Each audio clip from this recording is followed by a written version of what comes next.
Merci, renard, d'avoir perdu ma queue. Oh mon Dieu, j'étais un renard, le roi de l'esprit, autrefois, et aujourd'hui. Aujourd'hui, je pleure et je gémis dans la forêt, je ne suis rien sans ma queue. Cette queue était ma signature. Quand je marchais, ma queue se balançait, flottant dans les airs, et tout le monde disait « Waouh! Quel style! » Et aujourd'hui, ce vent ne frappe pas ma queue, il me fait juste mal au corps.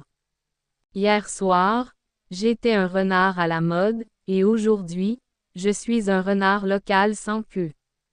Monsieur, soudainement, une bourrasque de vent est venue des buissons. J'ai cru qu'il pleuvait, ma queue tremblait au vent. Non, monsieur, une rafale. Puis j'ai vu le vent froid derrière moi, j'ai réalisé que ce n'était rien, que c'était fini. Je ne peux même plus soupçonner personne. Serpent, crocodile, ou est-ce un exploit d'intelligence d'âne? Je veux que justice soit rendue aujourd'hui. Je veux retrouver ma queue.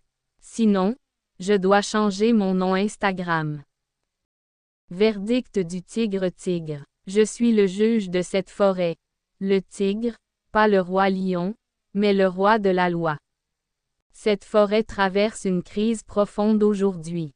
Là où on coupe des queues, la loi joue aussi des tours. Aujourd'hui, le renard est venu réclamer justice pour avoir perdu sa queue. Je me demande, couper sa queue est-il un crime si terrible? Mais c'est une question de réflexion. Qu'il s'agisse d'une queue ou d'un pendentif, si on l'arrache de force, c'est un crime. Et à voir les cris du renard, on dirait qu'il ne perd pas autant d'eau, même en cas de diarrhée. Nous sommes donc aujourd'hui à l'audience. Qui est le véritable coupable de la perte de sa queue? Je veux que la vérité éclate.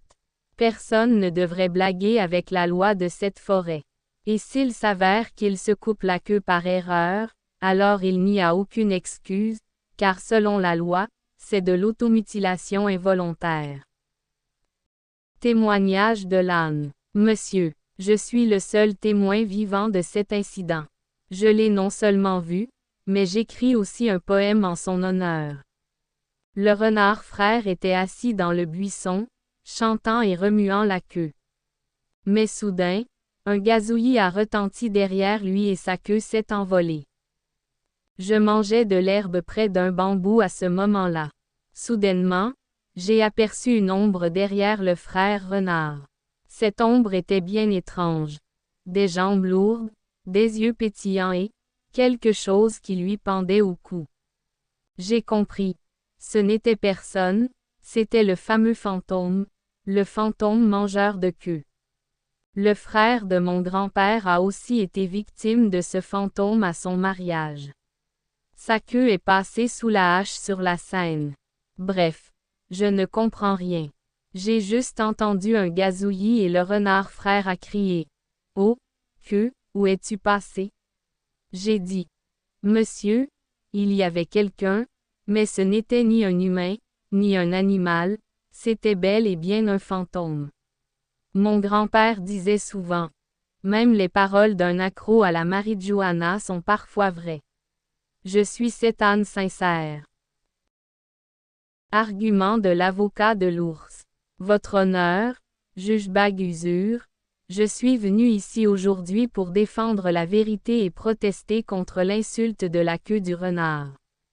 La queue du renard représente sa fierté, son intelligence, son apparence, ses abonnés YouTube. Il influence des milliers de téléspectateurs avec sa queue, alors avec quoi va-t-il faire une vidéo? Si on lui coupe les cheveux, on peut porter un chapeau, mais si le renard n'a plus de queue, que portera-t-il? Un balai. Je dis que c'est un plan bien ficelé. Peut-être que quelqu'un était jaloux, peut-être que quelqu'un voulait le surpasser sur TikTok. Je crois l'âne, car c'est un tel imbécile qu'il n'a pas l'intelligence de mentir. Cependant, je pense qu'une enquête est nécessaire et qu'il faudrait donner au moins une queue temporaire au renard immédiatement. Je propose qu'on lui fabrique une queue artificielle à partir de peau de banane, pour qu'il puisse au moins vivre en société. Rapport du péon grenouille. Ah wow, monsieur. Grenouille fait son rapport. Même si je suis péon, il se passe beaucoup de choses devant mes yeux. J'étais proche de ce buisson à 1h45 du matin le jour de l'affaire, parce que j'avais un peu mal au ventre. J'ai vu le renard frère frotter sa queue à plusieurs reprises sur un tronc de bambou. Quelques secondes plus tard, soudain, un chata a retenti. Puis j'ai vu le renard frère crier et sauter. Mais y avait personne. J'ai même pas senti un fantôme. L'âne chantait une chanson à ce moment-là. Plus de LJJ 5e, au pays des peaux de banane. J'ai enquêté. Une banane séchée était attachée à l'extrémité pointue du bambou. Le renard s'est probablement coupé la queue en la frottant. Mon rapport. Un accident. Personne n'est à blâmer. Cependant, le chant de l'âne devrait être interdit, car c'est aussi un accident mental. Verdict final du tigre. Écoutez, gens de la forêt. Ce tribunal est arrivé à cette conclusion en combinant toutes les preuves, les arguments et l'enquête.